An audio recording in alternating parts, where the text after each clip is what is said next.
On est en compagnie de Clémence Bounex. Bonjour Clémence. Bonjour Fabrice. Vous êtes gérante chez KBL Richelieu. Avec vous, on va parler de ce segment qui a le vent en poupe, qui est en pleine forme, les small et mid cap. Small is beautiful, hein. Depuis le début de l'année, je crois qu'on est à quoi, 20-25%? Oui, peut-être un peu moins pour certains indices, aux alentours de 17%. On peut regarder l'indice Stock Small 200 en comparaison au Stock Large 200. Et c'est vrai qu'on a quand même une surperformance qui est plutôt structurelle depuis plusieurs années. Les 17 dernières années, vous avez 12 années de surperformance de ce segment-là. Cette année ne fait pas exception.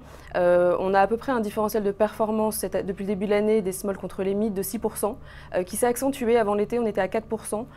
Donc vous voyez finalement qu'avec le retour en grâce de la zone européenne, l'éloignement des craintes géopolitiques en Europe, après les élections, il y a une confiance qui semble vraiment confortée dans cette thématique des small et mid cap. Et puis pour nous, c'est vraiment le segment là où il y a le plus de croissance. On a une forte croissance des bénéfices par action attendue, 24%, alors qu'on est à 14% pour les large cap. Donc vraiment, c'est un segment en croissance. 14% pour les large cap, combien pour les 24%, 24%, donc pratiquement pour les le deux double. indices dont je vous parlais. Ouais. Voilà, on a 10% de différence d'écart qui s'explique. Hein, les small et mid cap, on est plus sur des niches, on a des segments où on peut avoir un effet de base qui est plus intéressant, souvent une conversion également du cash qui peut être plus facile puisqu'on a des modèles qui sont plus simplifiés, des modèles économiques plus simplifiés. Voilà, c'est historiquement le segment qui, de facto, par définition, a le plus de croissance, mais c'est vrai que cette année, l'écart est vraiment intéressant, ce qui justifie la surperformance, à mon avis, pour l'instant. Alors, une fois qu'on a dit ça, évidemment, les spectateurs vont se poser la question, est-ce qu'il est encore temps d'investir? Puisque c'est vrai qu'on a une surperformance l'an dernier, encore cette année. On a vu que pendant l'été, ça marquait un peu le pas. C'est vrai qu'il y a un petit retrait là des small et mid, peut-être un peu moins d'opérations aussi de fusion-acquisition. À votre avis, pour la fin de l'année, est-ce que ce mouvement, par exemple, de fusion-acquisition devrait reprendre? C'est un point intéressant que vous soulignez ici. L'an dernier, par exemple, dans le fonds que je gère, Richelieu Family Small Cap, l'an dernier, nous avions eu 7 opérations, 7 OPA. Cette année, on a seulement 2 titres, et en plus plutôt mid-cap, je pense à Havas. Cette année, le mouvement des fusions-acquisitions est beaucoup plus sur les grandes capitalisations. Alors, certains peuvent dire que c'est un signe de haut de cycle, pas forcément positif pour les marchés. En général, quand on voit les mastodontes qui veulent s'associer entre eux, ça peut être un signe de haut de cycle. On n'ira pas forcément jusque-là, mais c'est vrai qu'il y a peut-être moins d'opérations dans les small et mid cap cette année qui tiennent le marché. En revanche, c'est un segment qui est très hétérogène. Parler des small cap dans leur ensemble, on a vraiment des grandes disparités. Et d'ailleurs, elles sont très peu corrélées entre elles, les small cap. Elles vont beaucoup moins réagir face à la macroéconomie et plutôt pour des raisons intrinsèques, des publications, des nouveaux contrats, etc. Voilà, souvent c'est vrai que c'est plus flexible évidemment, ça c'est adapté. Allez, on va rentrer dans le dur. Vous gérez donc le fonds Richelieu Family Small Cap, Clémence, et c'est vrai que ce fonds est composé de valeurs alors qu'on ne connaît pas forcément. Votre terrain de jeu justement pour ce fonds, c'est quoi? Justement, nous avons voulu nous démarquer un peu de certains fonds Small Cap en rajoutant une thématique aux petites capitalisations. Nous nous concentrons principalement sur les sociétés dites familiales. Nous estimons qu'un actionnariat familial offre vraiment une visibilité à long terme, une convergence d'intérêts qui est intéressante. Ce sont souvent des sociétés qui sont gérées avec une approche assez patrimoniale. Ces sociétés gardent en général les actifs non productifs, l'immobilier, etc. Pour nous, il y a vraiment une vraie valeur ajoutée pour le long terme. Ce sont des sociétés qui ont tendance à surperformer les indices.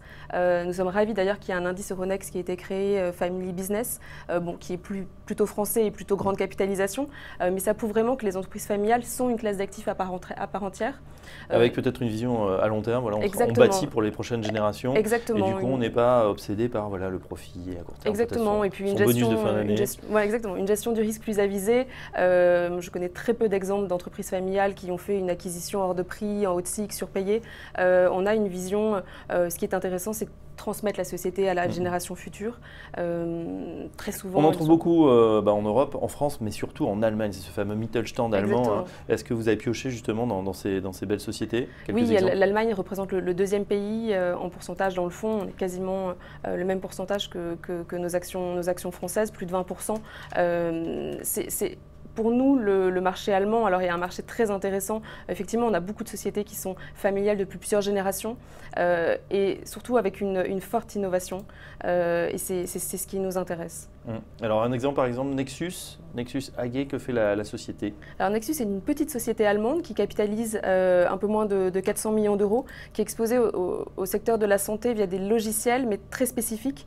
Ce qui est intéressant, c'est que pour tout ce qui est hôpitaux et cliniques, il y a un vrai besoin d'améliorer l'efficience, de gérer les coûts.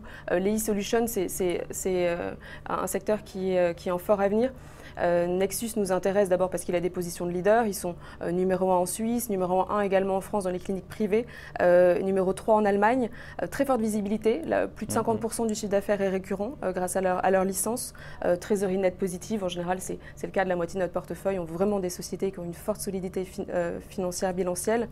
Et puis une capacité à faire de la croissance externe. Ils ont un partenariat très intéressant qui n'est pas encore à mon avis dans les cours. Et c'est pour ça que nous restons sur des niveaux de l'achat aujourd'hui dans Nexus, avec Olympus, qui est le leader japonais dans l'endoscopie, donc 80% de part de marché.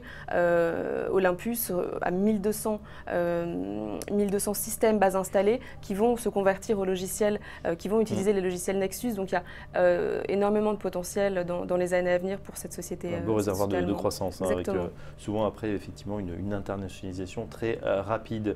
Autre titre, c'est Fila. Fila, alors une société que en bourse nous connaissons moins puisqu'elle s'est introduite en 2015, qui est pourtant une société qui a été créée au début du siècle dernier. Fila, c'est le spécialiste des articles d'écriture, crayon papier, crayon de couleur, et surtout maintenant ils ont fait un virage vers tout ce qui est produits créatifs, modélisation, peinture, etc. À titre d'information et pour l'anecdote, ils ont racheté le papetier Canson, le groupe Hamelin français, l'année dernière. Beaucoup de croissance externe pour ce groupe-là, des très fortes parts de marché. Si vous regardez pour tout ce qui est crayon de couleur, ils ont 62% de parts de marché en Italie, au Mexique. Ils ont plus de 50% de parts de marché dans les crayons papier aux États-Unis. Et ce qui nous intéresse, c'est que, extrêmement bien géré, le CIO, qui est un des membres de la famille actionnaire, est là depuis 22 ans. Très bon track record. Et puis, ils sont intégrés verticalement, ce qui est très intéressant. Ils ont des plantations en Chine, donc qui leur permet d'avoir des coûts et des marges qui sont très solides. Ils ont des usines intégrées verticalement en Inde, au Mexique également. On a vraiment une excellence dans la chaîne de production. Et puis, cette croissance externe, vraiment un virage vers le haut de gamme, vers tout ce qui est créatif. Et plutôt professionnel aussi, avec des papiers très haut de gamme, des acquisitions en Angleterre qui à mon avis, vont être très accrétifs pour les résultats l'année prochaine. Voilà, dans une industrie papetière compliquée, hein, on le voit sur d'autres acteurs. Juste avant de voir le dernier titre, Clémence, justement, vous avez l'air bien sûr de parfaitement connaître vos dossiers. Le process, c'est plutôt analytique ou vous allez rencontrer aussi les patrons, vous allez visiter les usines? C'est vraiment important. Alors c'est important pour une grande capitalisation de rencontrer le management. Quand on investit dans les small caps, c'est vraiment incontournable. Il y a un intuitu personnel très fort pour les small caps. C'est vraiment important de savoir qui est le pilote. Validons la cohérence, la stratégie, le discours. Une small cap communique beaucoup moins qu'une large cap. En fait, les sociétés du CAC 40, il y a énormément de nouvelles, de news flow tous les jours, de nouveaux contrats, etc. Une petite capitalisation a en général un management plus centralisé, plus vertical. C'est vraiment important pour nous, entre deux publications de résultats, de pouvoir rencontrer le management. Moi, je suis une ancienne analyste, j'étais pendant plusieurs années analyste chez Richelieu avant de passer à la gestion en 2008. C'est vraiment, je me considère comme une analyste gérante. L'intérêt pour nous de faire un stock picking, d'analyser les sociétés, effectivement, c'est... Le fondamental et aussi l'intuitu personnel est très important. Dernière valeur, RIP Software. RIP Software, alors repart en Allemagne, dans les logiciels également, une autre niche, le BTP. Ce qui est intéressant dans le secteur du BTP, donc tout ce qui est architecture, design, ingénierie, c'est qu'il y a énormément de choses à faire dans le numérique. Il y a un virage du numérique qui est en train d'être fait. Si vous regardez par exemple la productivité du secteur secteur du BTP par rapport à l'automobile, on est vraiment très en retard, parce qu'il y a eu beaucoup de sous-investissements dans l'IT, dans le BTP, contrairement au secteur automobile où il y a eu une automatisation de l'IT qui ont été très importants ces dernières années. RIP Software propose des solutions, notamment dans tout ce qui est BIM 5D. Alors le BIM, c'est le Building Information Modeling. Pour résumer, ce sont des logiciels qui vont proposer la planification entière avec la gestion des coûts des projets. Et ce qui est intéressant, c'est qu'il y a un tapis rouge réglementaire. Le BIM, aujourd'hui, en Europe, est obligatoire pour tous les nouveaux appels d'offres, tous les projets publics de BTP. Et il est déployé dans beaucoup d'autres pays. Et ce qui nous intéresse chez RIP Software, alors très bien géré, le management, le CIO a 20% du capital. C'est une société qui est en trésorerie nette positive et elle arrive à faire des très beaux partenariats avec des grands groupes. Elle a notamment une collaboration avec Autodesk, qui est un mastodonte américain qui capitalise 24 milliards de dollars. Et ils vont mettre leur logiciel proposé en package. Donc il y a vraiment des choses très intéressantes pour cette petite société allemande. Voilà, RIP Software, donc avec Fila et Nexus, donc une des 3 grosses lignes de votre fonds. Poids lourd du fonds donc Family Small Cap de KBL Richelieu. Merci Clémence. Merci, Clémence Bounez avec nous ce matin sur TV Finance.